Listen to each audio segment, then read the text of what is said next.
बस्तर तो आप नक्सल मुक्त कर देंगे, लेकिन बस्तर को घटनाओं से बचाने में बहुत वक्त लगेगा, बस्तर के विकास करने में बहुत वक्त लगेगा।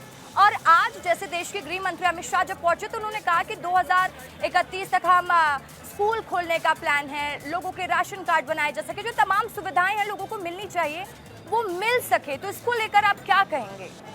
देखिए, अमित शाह जी तो लगातार एक डेडलाइन देते आए हैं। वो डेडलाइन, एक पहली डेडलाइन पूरी होती नहीं है, एक नई डेडलाइन, एक नया टास्क जनता के सामने में रख देते हैं और इसमें ये सरकार बड़ी माहिर है। महत्वपूर्ण ये है कि मनीष जी ने जो चीज़ कहा उस चीज़ को लेकर के बस्तर के लोगों के लिए जल, जंगल और ज़मीन ये सबसे महत्वपूर्ण है। जल, जंगल, ज़मीन ही, प्रकृति ही इनकी देवी है, प्रकृति ही इनकी जननी है और ये प्रकृति को ही पूजते हैं। लेकिन जिस तरह से लगातार ये देखने को मिल रहा है कि अपने औद्योगिक मित्रों के लिए ये रास्ता साफ करने का कार्य कर रहे हैं, यही अमित शाह जी विधानसभा चुनाव के समय इसी लालबाग के मैदान पे आकर के उन्होंने कहा था कि हमारी सरकार छत्तीसगढ़ में बनेगी तो नगरनार इस्पात संयंत्र का विनिवेशीकरण की सूची से नाम हट जाएगा। आज 19 महीने हो गए, क्या अमित शाह जी अभी आए थे तो वो सूची लेकर के आए जिसमें से नगरनार इस्पात संयंत्र का विनिवेशीकरण की सूची से नाम हट गया हो? ऐसा तो नहीं हुआ। दूसरा, लगातार दंतेवाड़ा में जो किरंदुल के पहाड़ है उसे अपने औद्योगिक मित्रों को बेचने की साजिश रची जा रही है। तो यही सारी चीज़ें बस्तर के भोली भाली जनता को, बस्तर के युवाओं को कहीं ना कहीं इस सरकार के खिलाफ भविष्य में फिर ना खड़ा करे कि क्योंकि ये शोषण करने के लिए, शोषित करने के लिए बस्तर को ये सारा तैयारी उनके द्वारा किया जा रहा है। इस पर भी मैं जवाब लूंगी क्योंकि हमारे गेस्ट पहुंच चुके हैं, सांसद जी भी आ चुके हैं, तो सांसद जी से मैं पूछूंगी क्योंकि तमाम आरोप कांग्रेस के हैं कि क्या होगा, कैसे होगा, क्या आप लोगों का विजन है? क्योंकि कांग्रेस तो आरोप ये भी लगा रही है कि प्लानिंग तो कर लिए हैं लेकिन ये इवेंट होता है बस बीजेपी का। कांग्रेस 60 साल तक माओवाद, नक्सलवाद, अलगाववाद को ये लोग संरक्षण देते रहे, पोषण करते रहे और पिछले 5 साल बड़े बड़े दावा करते थे कि हम लोग नक्सलवाद को खात्मे कर रहे हैं, नक्सल खात्मे की ओर है। लेकिन 5 साल हमारे बीजेपी कार्यकर्ता टारगेट की किलिंग के तहत वो हत्या कर रहे थे। लेकिन जैसे ही हमारा सरकार आया, आज 18 महीना में नक्सलवाद को खात्मे के लिए हमारे केंद्रीय गृह मंत्री अमित शाह जी ने जो 26 मार्च 2026 का लक्ष्य रखा है, आदरणीय प्रधानमंत्री के नेतृत्व में हम नक्सलवाद को खात्मे को आगे बढ़ रहे हैं। हमारे बहादुर जवान लगातार सर्चिंग ऑपरेशन के माध्यम से बड़े बड़े हार्डकोर नक्सली को हम मौत के घाट उतार चुके हैं।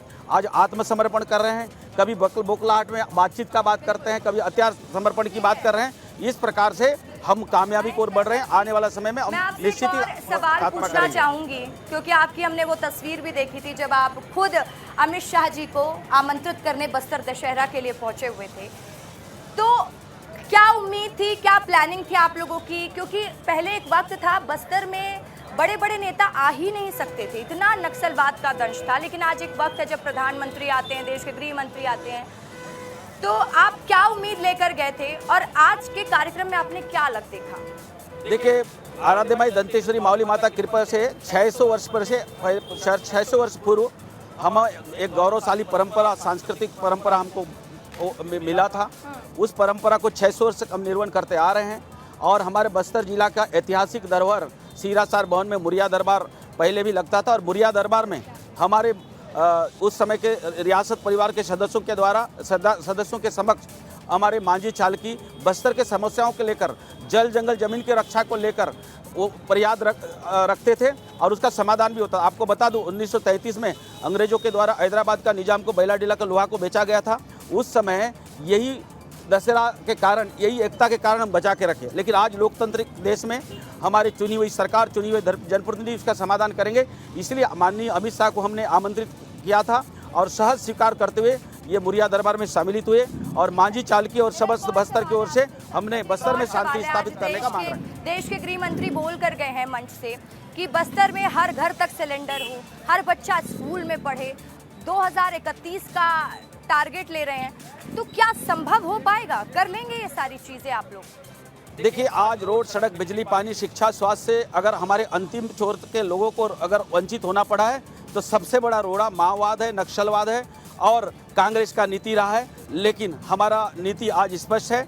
आज नियाद नेलानार के माध्यम से हर गांव तक हम रोड का कनेक्टिविटी पहुंचा रहे हैं, मोबाइल का टावर पहुंचा रहे हैं, कैंप लगा रहे हैं और माओवाद नक्सलवाद के खात्मे के लिए हमारी रणनीति के तहत एक अभियान के तहत हम कामयाबी की ओर बढ़ रहे हैं। और 26 मार्च 2026 आएगा, सशस्त्र माओवाद खात्मा करेंगे, जो वैचारिक माओवाद को खात्मा करके यहाँ के लोगों को रोड, सड़क, बिजली, पानी, शिक्षा, स्वास्थ्य जैसे सुविधा उपलब्ध कराना हमारा पहला प्राथमिकता होगा।